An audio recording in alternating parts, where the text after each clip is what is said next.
Hey, I am back with more content.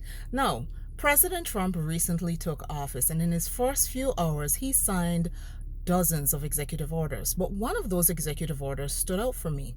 It was his order that designated certain drug cartels and foreign organizations as terrorist organizations. Now, it will impact a number of things, but you might be thinking, well, yeah, Simone, that's in the US. I don't have to be concerned. Do you?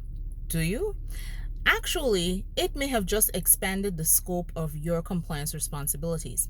See, it's supposed to already be in your compliance procedures and risk mitigation to detect and prevent criminal organizations from laundering money and financing their criminal enterprises. So, sending money via money remitters seems like a straightforward enough something, but what happens if it's an auntie who is not involved in crime, but she's sending money to her nephew, who happens to be a member of a drug cartel?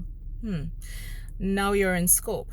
And there are other consequences as well, because you might be thinking, well, Simone, I'm not in the United States, so I really don't have to pay attention. Are you sure about that?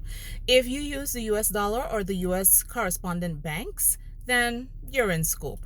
And what's more, I anticipate that the federal agencies in this space, particularly OFAC and FinCEN, will be issuing press releases in the coming days. So make sure you pay attention to that.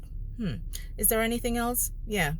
Drug trafficking and drug cartels definitely are expanding their scope, and I actually agree with this executive order. If we're going to be effective on AML, anti-money laundering, and CFT, counter financing of terrorism, we have to be a bit more vigilant. So something to think about, and definitely a space to watch. And I'll be back with more content soon.